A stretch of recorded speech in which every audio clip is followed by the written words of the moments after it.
바울 사도께서는 에베소에서 목회하는 디모데에게 편지하면서 교회에 대해서 말합니다. 이 교회는 하나님의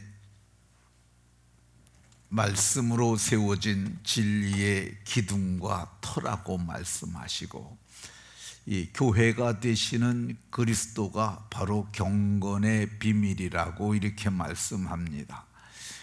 경건은 이 야고보 장로님이 야고보서에 정확하게 표현을 하셨어요. 하나님 아버지 앞에서 정결하고 더러움이 없는 경건은 환난 중에도 가난한 사람들, 고아와 과부를 구제하고 자기를 지켜서 새 속에 물들이지 않는 것, 이것이 경건이라고 얘기를 하고 있습니다. 그러니까 경건은 이렇게 성경을 읽고 그런 것이라고 얘기하지 아니하고, 자기를 지켜 새 속에 물들이지 아니하면서 고아와 과부, 좀 약자를 돌아보는 삶이 경건한 삶이다, 이렇게 얘기를 합니다. 그러면 성경이 얘기하는, 본문이 얘기하는 비밀은 뭐냐? 본문에서 얘기하는 비밀은 이 골로새서 1장에 보면은 26절에 이 비밀은 만세와 만대전으로부터 감추었던 것인데, 그러니까 하나님에게는 영원하신 작정으로 하나님 안에 있었던 건데, 하나님이 우리에게 알려주시지 않았으니까 우리에게는 그것이 비밀에 속한 것이었어요. 그런데 이제는 그의 성도들에게 나타났고, 이제는이라는 단어가 전환점을 알려주는 거예요. 그때까지는 감추어졌던 것인데 이제는 큰 전환점이죠. 그의 성도들에게 그분이 나타나셨는데, 이 비밀은 너희 안에 계신 그리스도니 곧 영광의 소망이 그리스도라고 이렇게 말씀합니다.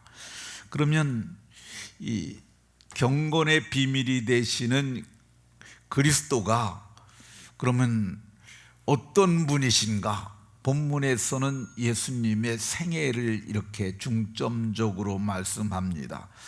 첫 번째 16절에 그는 육신으로 나타내신 바 되시고, 그러니까 그분이 육신으로 나타나시기 전에는 태초에 말씀으로 계셨어요.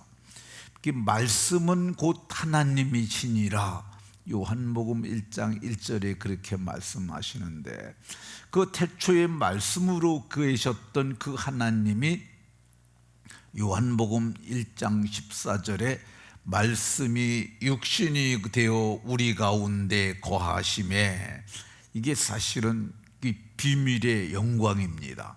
그 비밀의 영광으로 오신 그분께서 성경이 말하기를 이렇게 오셨음을 말씀합니다. 그러니까 영광의 비밀을 아는 사람들이 경건한 삶을 살 수밖에 없음을 성경이 말씀합니다.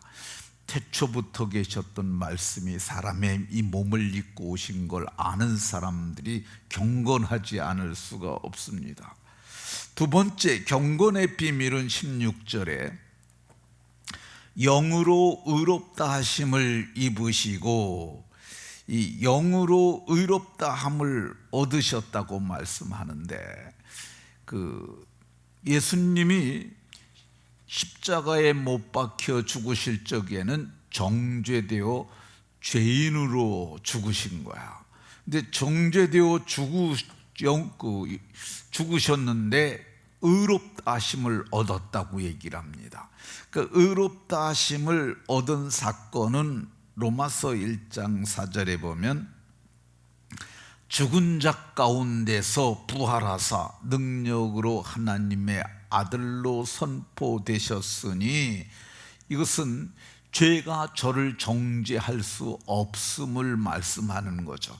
그러니까 죽으셨을 땐 죄인으로 죽으셨는데 이 부활하실 적에는 의롭다 하심을 입으신 것이라고, 그래서 능력으로 하나님의 아들로 선포되었다고 말씀합니다.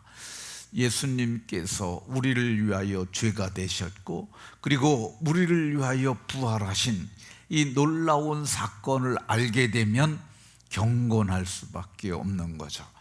이렇게 예수님께서 우리를 위하여 큰 일을 행하셨는데 우리가 어찌 죄에 거하겠느냐? 그래서 죄를 떨쳐버리고 의롭게 살게 되는 것입니다. 세 번째, 경건의 비밀 되시는 예수님은 천사들에게 보이셨음을 말씀합니다. 천사들은 예수 그리스도의 지상의 삶을 사는 동안 늘 그리스도를 지켜보셨습니다. 첫 출생하실 때부터 예수님께서 말씀이 육신이 되어, 그래서 마리아를 통해서 출생하게 될 때 호련히 수많은 천군과 천사가 함께 하나님을 찬송하였어요. 그리고 지극히 높은 곳에서는 하나님께 영광이요, 땅에서는 하나님이 기뻐하신 사람들 중에 평화라고, 이렇게 천사들이 천군과 함께 노래했습니다. 천사들은 예수님의 생애 가운데 고비고비마다 나타났는데, 예수님께서 이 마귀에게 이끌려 시험을 받으러 가셨을 때 시험을 세 가지의 시험을 다 마치셨을 때 이에 마귀는 떠나고 천사들이 나와서 수종을 드니라. 예수님의 생애 가운데 고비고비마다 천사들에게 보이셨는데 그 천사들은 그리스도를 섬기는 영으로 보이셨던 것 볼 수 있습니다. 예수님께서 이제 마지막으로 십자가에 못 박혀 죽으시기 전에 겟세마네라는 곳으로 가셨는데, 문자적으로는 거기가 기름 짜는 곳이라는 뜻이 있어요. 거기는 감람나무가 있고 감람유를 얻는데 그걸 기름을 짜듯이 짜야 감람유가 나오거든요. 근데 그때 예수님이 힘쓰고 애써서 기도하시니 땀이 땅에 떨어지는 핏방울과 같이 되었는데, 그렇게 힘든 기도를 하실 때 천사가 하늘로부터 예수께 나타나 힘을 더하더라, 이렇게 말씀합니다. 그러니까 천사들은 예수님을 섬기라고 보내심은 받은 영들인데 그 영들이 예수님의 생애 고비고비마다 나타나서 예수님을 섬겼던 것을 볼 수 있습니다. 예수님께서 장사된 지 사흘 만에 부활하리라고 말씀하셨는데, 그때 부활의 현장에 여성들이 갔었는데 큰 지진이 나며 주의 천사가 하늘로부터 내려와서 돌을 굴려내고 그 위에 앉았는데 그 형상이 번개 같고 그 옷은 눈같이 휘었는데 그 현장을 수직하던 사람들이 무서워 떨며 죽은 사람과 같이 되었는데, 그때 그 현장에 있던 여자들에게 너희가 십자가에 못 박히신 예수를 찾는 줄 안다 말하면서 그가 여기 계시지 않고 말씀하시던 대로 살아나셨느니라, 이렇게 부활의 소식을 천사들이 알려줬습니다. 예수님께서 하늘로 올려주실 적에도 하늘을 쳐다보는데 흰옷 입은 두 사람이 그들 곁에 서 있었다고 이렇게 얘기를 합니다. 천사의 현현이라고 할 것입니다. 이것을 아는 사람들, 우리가 경건하지 않을 수 없습니다. 그러니까 하늘의 신비와 땅의 비밀을 그리스도를 통해서 아는 거야. 이거를 알게 되면 경건하지 않을 수가 없습니다. 갈릴리에서도 경건의 비밀이 네 번째는 만국에 전파되시고 이렇게 말씀합니다. 예수님께서는 경건의 비밀 되시는 그리스도께서 전파되기 시작을 하셨어요. 갈릴리로부터 예루살렘을 통해서 그 다음에 온 유대까지 그리고 사마리아까지 예수님께서 전파되시는데, 갈릴리 회당에서 말씀을 전하실 때 귀신 들린 사람이 나타나서 나사렛 예수여, 당신이 우리와 무슨 상관이 있나이까? 우리를 멸하러 왔습니까? 나는 당신이 누군지 아는데 당신은 하나님의 거룩한 자입니다. 이렇게 할 때 예수께서 잠잠하고 그 사람에게서 나오라. 그러니까 그 귀신 들린 사람이 쓰러지고 경련을 일으키면서 귀신이 나왔어요.